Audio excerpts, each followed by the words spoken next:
say you're working along on peyote stitch, making a little straight strip like we normally do frequently with peyote stitch, but you all of a sudden have this brilliant idea that you want to create some shaping and you want to kind of have it bow out on the sides and add some stitches.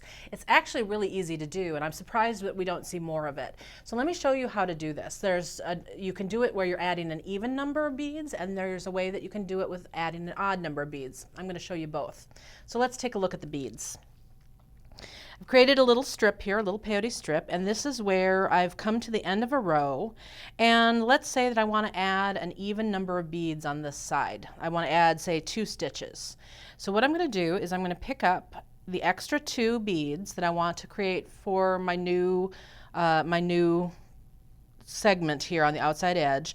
I'm also going to pick up the first bead of my next row. So while I'm increasing by 2, I'm picking up 3 beads.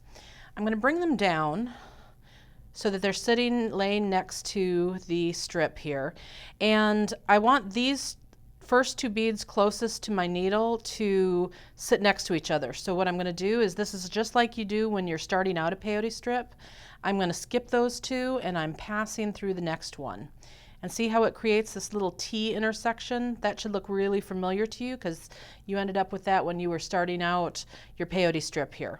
And then you can see where you're just in perfect position here now to pick up your next bead and do your peyote stitches across the edge. It will, notice how it's kind of trying to twist on me a little bit. When you come back in the opposite direction and stitch through these, it will actually stitch it so that it'll lay flat. So don't worry about that if it tries to twist on you just at first. When you add the next row, you'll be good to go. So what I'm going to do is I'm going to stitch over to the other edge, and I'll show you how you'll do it with an odd number of beads, because there is a little extra step that you have to do. Okay, I'm going to flip this because I like to work closest to me. And so here I want to add 3 stitches. So I'm going to pick up the 3 beads for those new stitches, and then I'm going to pick up a 4th bead, which is going to be the first bead of my next row. Okay, bring those down to the end of my thread here, so that they're sitting next to the peyote strip. I'm skipping those last 2. We're still going to make them into a T intersection. So I'm passing through the 3rd one from my needle. And that time they popped into the T configuration really easily. Usually you kind of have to coax this guy with your fingernail to get it to kind of flip over and sit nicely next to his neighbor. Okay, so then we've got one more stitch here to join our new stitches to the peyote strip. So I'm picking up one, it's going to sit right next to this guy here, and I can pass through this guy and pass through this guy. But here's the problem. If I do this, let me take this stitch and show you what the problem is.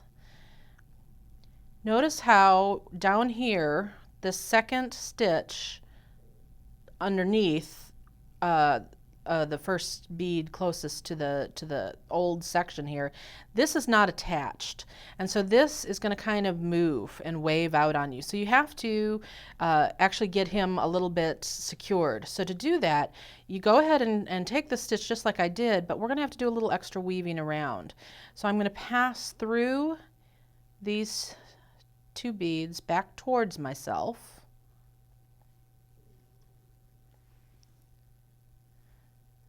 Then I'm going to, and I'm going to flip this just because I'm getting a better angle on it with my needle. I'm going to go back through the bottom row of the ones I added. Go there. We'll grab this under here. Okay. And now let me flip it back again. So I'm going back in this direction, and now I can go right here. And I'm at that outside edge. Everything is now secured. This guy's sitting kind of funky. I must have caught a thread here because he should be sitting normally, and I think I just caught a thread. So pay no attention to the funky dude. Oh, there we go. Found the caught thread. There it is. Okay, now it's sitting like it should. And now I'm ready to continue my peyote, and now it's I can just continue that completely across like nothing ever happened, and that will all be attached. And this no longer kind of waves out in the edge. So it's really simple to add those stitches on your peyote and create that shaping. See what you can kind of come up with. There's all sorts of ideas I bet you've got going on right now.